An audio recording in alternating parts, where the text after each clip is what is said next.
Hi, this is RJ Ragini और 91.9 FM radio city. और मैं भी डंकी देख कर आई और मैंने देखा कि राजकुमार हिरानी ने कितना डिफिकल्ट वे बताया है फिल्म में विदेश जाकर करियर बनाने के लिए या फिर पढ़ाई करने के लिए। But I have someone with me जो आपको आसान तरीका बताएंगे। हाय, मैं Dipendra Chaubey, founder Hope Consultant. Hope नाम में ही उम्मीद है। सो होप कंसल्टेंट करता क्या है? रागिनी, होप कंसल्टेंट उन बच्चों को जो +2 के बाद बाहर पढ़ने जाना चाहते हैं या इंडिया में उनको सीट्स नहीं मिल पा रहे हैं, जैसे खास करके मेडिकल में 18 लाख बच्चे अपीयर हो रहे हैं और गवर्नमेंट प्राइवेट सीट्स मिला के यहाँ पे 1,03,000 के आसपास टोटल सीट्स हैं। उसमें 9 से 10 लाख बच्चे क्वालिफाई होते हैं। तो उनकी जो सपना है वो कहाँ से पढ़े, क्योंकि सीट्स तो 1 ही लाख है, अपीयर बच्चे पास हुए हैं, क्वालिफाई 9 लाख हुए हैं। तो उन बच्चों को सस्ते में अच्छे कॉलेज जो कि गवर्नमेंट के रूल्स रेगुलेशन के तहत चल रहे हैं, उनके करिकुलम इंडियन करिकुलम से ऑलमोस्ट मैच करता है, वहाँ पे भेजने के लिए हम लोग काम करते हैं। कई कंट्रीज हैं हम लोग के पास, इजिप्ट है, चाइना है, रशिया है, बांग्लादेश है, नेपाल है, हंगरी है, आयरलैंड है, इटली है, यूके है। और खास करके जो पूर्वांचल से बच्चे हैं वो मेडिकल की ही देखते हैं, जबकि मेडिकल के अलावा भी तमाम तरह के कोर्सेज हैं जो कैरियर ओरिएंटेड हैं। आप उसमें MBA कर सकती हैं, फैशन डिजाइनिंग है, आपको होटल मैनेजमेंट है, IT है, आर्टिफिशियल इंटेलिजेंस है, डाटा साइंस आ गया है। तो इसके लिए आप UK, US, Germany, Italy, Australia, New Zealand में जाके आप पढ़ाई कर सकते हैं। बहुत सारे कंट्रीज ऐसे हैं जो कि उन बच्चों के लिए स्कॉलरशिप भी देते हैं जिनमें काफ़ी टैलेंट हैं, हुनहार हैं, लेकिन पैसे के अभाव में वो पढ़ नहीं पा रहे हैं। तो उन बच्चों को भी बहुत सारे कंट्रीज, जैसे इटली में आपको फ्री एजुकेशन है, ऑलमोस्ट वहाँ स्कॉलरशिप से कवर हो जाता है। फिनलैंड में आपका फ्री एजुकेशन है, नॉर्वे में आपका फ्री एजुकेशन है। अवेयरनेस की कमी है, तो होप कंसल्टेंट खास करके उन बच्चों को अवेयर करने का कोशिश करता है जो कैरियर में कहीं ना कहीं इंफॉर्मेशन न रहने की वजह से आज वो अपने कैरियर को पूरा नहीं कर पाए, या उस कोर्स के लिए जहाँ पे इंडिया में वो इतने मेहनत की उनको वो सीट्स नहीं मिला। उनके लिए भी दरवाजे खुले हैं। दुनिया के कई ऐसे तमाम अच्छे अच्छे देश हैं, अच्छे अच्छे इंस्टीट्यूशन हैं जो उनका वेलकम करने के लिए हमेशा रेडी रहता है। सर, बाहर अगर बच्चे जाना चाहते हैं तो there must be a reason. तो इंडिया में हायर एजुकेशन को लेकर क्या ऐसा स्ट्रगल है कि बच्चों को बाहर जाना पड़ता है? नहीं, देखिए, इंडिया में हायर एजुकेशन में प्रॉब्लम नहीं है। हायर एजुकेशन के जो इम्प्लीमेंटेशन है, जो मैनेजमेंट है, वहाँ पे प्रॉब्लम है। हमारे पास सीट्स कम हैं और बच्चे ज़्यादा हैं। हमारे पास जो फी है, आपको एग्जांपल के तौर पे जैसे मेडिकल की ही मैं बात करूं, अगर गवर्नमेंट नहीं मिलता है, गवर्नमेंट के टोटल सीट्स आपका अप्रोक्सीमेटली 53-54,000 है, और प्राइवेट भी मिला दे, डिम्ड भी मिला दे, तो यहाँ पे तकरीबन टोटल सीट्स 1,03,000 के आसपास होता है और बच्चे 18 लाख अपीयर हो रहे हैं। और जो गवर्नमेंट के सीट्स है वही तो मिनिमाइज फी है ना, बहुत नॉमिनल फी में तो वही, लेकिन प्राइवेट में जैसे वो पढ़ने जाते हैं तो 70 लाख से कम 2 करोड़ तक के उनके बजट है। तो एक नॉर्मल फैमिली का बच्चा, एक लोअर मिडिल क्लास का बच्चा जो वहां तक पहुंच जा रहा है, लेकिन उसके पास पैसे नहीं है, उसके पेरेंट्स का फाइनेंशियल कंडीशन इतनी अच्छी नहीं है कि वहां पे वो पढ़ सके। वही पढ़ाई, उससे बेहतर स्टैंडर्ड की पढ़ाई आप जाके 25 लाख 30 लाख में entire course including hostel, food, air ticket, tuition fee लेके आप बाहर के कई देशों से पढ़ के आ सकते हैं। लेकिन इसमें सबसे बड़ी चीज है, जब भी आप मेडिकल की पढ़ाई करने जाएं तो जहां पे भी आप जो कंट्री चूज कर रहे हैं, यूनिवर्सिटी चूज कर रहे हैं, उसमें आपको ये देखना जरूरी है कि वहां पे हॉस्पिटल्स कितने बेडेड हैं, वहां पे करिकुलम किस तरीके के हैं, वहां पे फैकल्टी मेंबर्स कितने हैं, हर डिपार्टमेंट फैकल्टी कैसी है, और पेशेंट फ्लो कितना है। डॉक्टर बनने के लिए बहुत अच्छी चीज है कि इन सारी चीजों को आप देखें।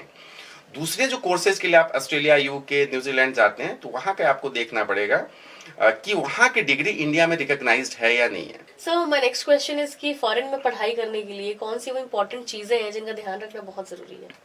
देखिए, फॉरेन में कभी जाते हैं तो आप घर से दूर जाते हैं। आप यहाँ से दिल्ली भी भेज दिए तो बच्चे थोड़े से होम सिकनेस हो जाता है, तो फॉरेन कंट्री जाते हैं। तो फॉरेन कंट्री जाते हैं तो पहले एक तो माइंडसेट आपका बनना चाहिए पहले से कि मुझे फॉरेन में जाके पढ़ना है, और सडनली आप प्लान करेंगे तो ये आपके माइंडसेट में नहीं बन पाता है।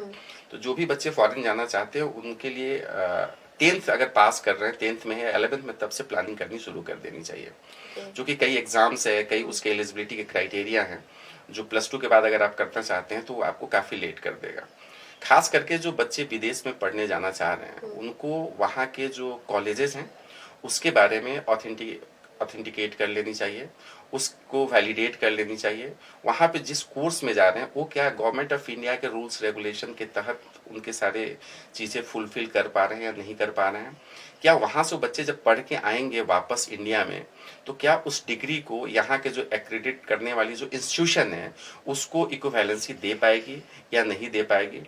और हम जहाँ पे भी जा रहे हैं वहाँ पे सेफ सिक्योर्ड हम कितना हैं और किस एजेंसी के तहत हम जा रहे हैं, किस कंसल्टेंट के थ्रू हम जा रहे हैं। आप खुद से भी जा सकते हैं, लेकिन अगर आपको दिक्कत हो रही है तो जरूर किसी न किसी अच्छे कंसल्टेंट से आप संपर्क कीजिए, कांटेक्ट कीजिए और सारी जर्नी के बारे में, सारी प्रोसेस के बारे में, वीज़ा प्रोसेस कैसे हो जाए, वीज़ा फिलिंग कैसे होगा, एडमिशन की डेडलाइन कब है, आपकी उसमें स्कॉलरशिप की क्या प्रोसेस है, ये सारी चीज़ आपको जाने से पहले, एडमिशन लेने से पहले पूरी तरीके से आपको जान लेनी चाहिए, समझ लेनी चाहिए, फिर आगे आपको प्रोसेस करनी चाहिए।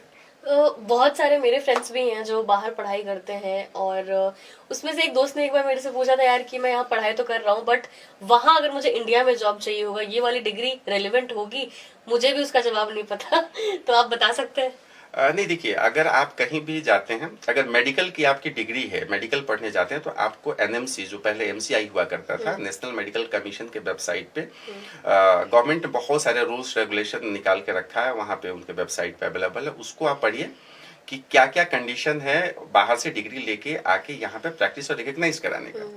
दूसरी जो नॉन मेडिको जो बच्चे हैं, जैसे आपके एमबीए हो गया, इंजीनियरिंग हो गया, फार्मेसी हो गया, नर्सिंग हो गया, इन सब के लिए आपको यहाँ पे नर्सिंग काउंसिल है, उससे उनको कांटेक्ट कर लेना चाहिए। फार्मेसी काउंसिल है और नॉर्मल कोर्सेज है तो एक गवर्नमेंट ऑफ इंडिया का ऑटोनोमस बॉडी है, एसोसिएशन ऑफ इंडियन यूनिवर्सिटीज, उसके बुक्स भी है, उसके वेबसाइट भी है, उसके नंबर्स भी है।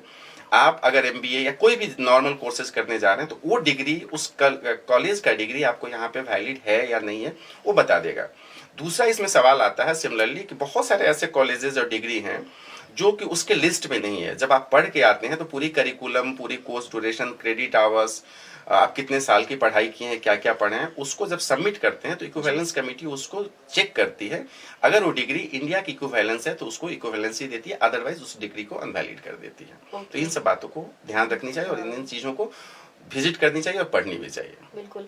अच्छा सर, जैसे आपने कहा कि 20-30 लाख रुपए इज मोर देन इनफ अगर आप बाहर, कई ऐसे भी बच्चे हैं जो शायद इतना भी अफोर्ड नहीं कर पाते लेकिन वो लायक है, तो कोई ऐसा भी कुछ है कि स्कॉलरशिप प्रोवाइड करती है कुछ यूनिवर्सिटीज फॉरेन में? नहीं, हर कंट्री में स्कॉलरशिप्स का है। स्कॉलरशिप का अपनी क्राइटेरिया होती है। जैसे एक तो क्राइटेरिया आपका एलिजिबिलिटी ये होना चाहिए कि आपका एडमिशन का एलिजिबल है एडमिशन के लिए या नहीं है।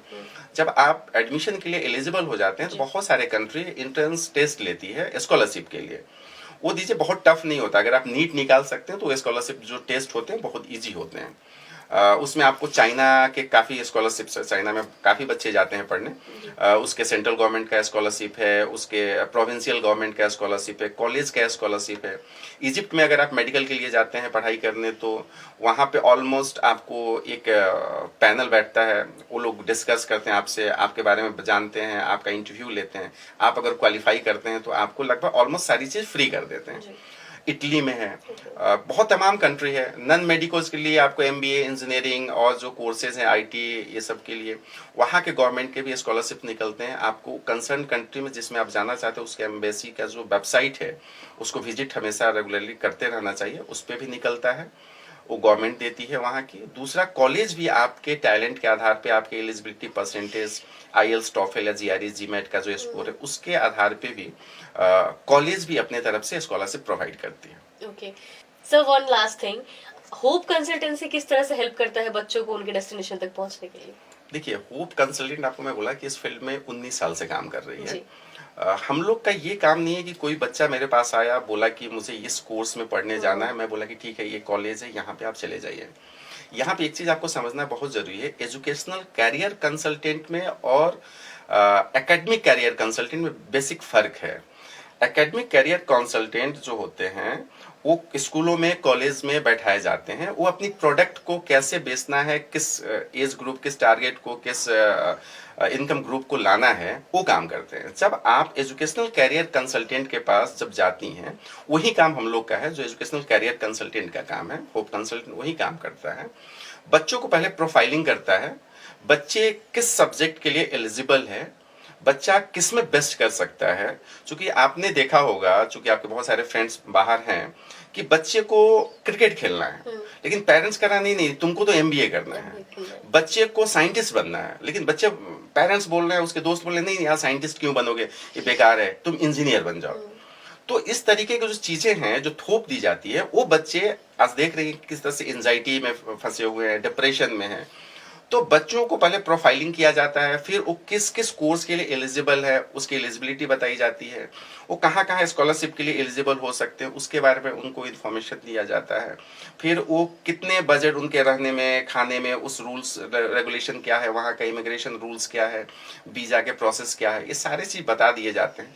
उसके बाद बच्चे और पेरेंट्स ये अपने हिसाब से तय करते हैं कि हम किस फॉर्मेट में, किस सब्जेक्ट के लिए, किस कंट्री के लिए, किस बजट में मैं अपने आप को फिट देख रहा हूं। फिर हम लोग से बोलते हैं कि हम इसमें हैं, ये मेरे लिए बहुत अच्छा कोर्स है, मेरे लिए बहुत अच्छी कंट्री है।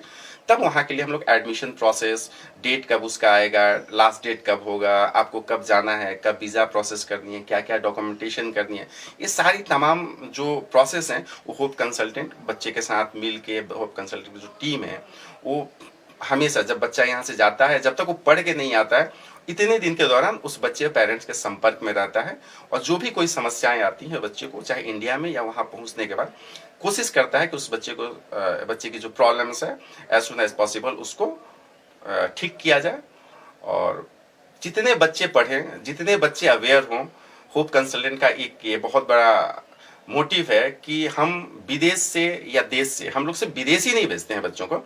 आज की डेट में मैं इंडिया के बहुत अच्छे ऐसे सेंट्रल गवर्नमेंट या बहुत ऐसे प्रेस्टिजियस इंस्टीट्यूशन है जिसमें मैं इंडिया में भी बच्चा बाहर से लाता हूँ, नेपाल से, बांग्लादेश से, श्रीलंका से, भूटान से, अफ्रीकन कंट्री से, मालदीव से, मॉरिशस से, इंडिया में भी बच्चे आते हैं पढ़ने। क्योंकि गवर्नमेंट का रूल है कि आप यहाँ भी फॉरेन नेशनल लाइए, तो हम लोग इसके लिए भी काम करते हैं। Thank you so much sir for being with radio city and I am really sure कि आप लोग जो भी देख रहे हो, चाहे आप एक स्टूडेंट हो या फिर आपके रिलेटिव में कोई है, आपके दोस्त है, उसके लिए वीडियो बहुत हेल्पफुल होगी। Thank you so much sir. Is there something आप जो बोलना चाहते हैं ऐसे बच्चों को जो एक्चुअली बाहर जाना चाहते हैं और ये वीडियो इस वक्त देख रहे हैं? नहीं, मैं आप सबसे ये जरूर बोलना चाहूंगा कि कभी भी आप विदेश में पढ़ाई करने के लिए प्लान कर रहे हैं तो सबसे पहले आप एक अच्छे काउंसलर, एक अच्छे ऑर्गेनाइजेशन को तलाशिए, ढूंढिए। हर आदमी काउंसलिंग नहीं कर सकता है, हर आदमी आपको भेज नहीं सकता है, उनसे बचिए। और हर चीज़ों को जो काउंसलर या जो कंसल्टेंट बोल रहा है उसको रीवेरीफाई कीजिए, फिर तय कीजिए कि मुझे किस कंट्री में और किस कोर्स में पढ़ने जाना है। ये सबसे इंपॉर्टेंट चीज़ है। Thank you Ragini, thank you. And Hope Consultants are one of them. Reach out to them. सुन रहे रेडियो सिटी 91.9 FM, रग रग में दौड़े सिटी।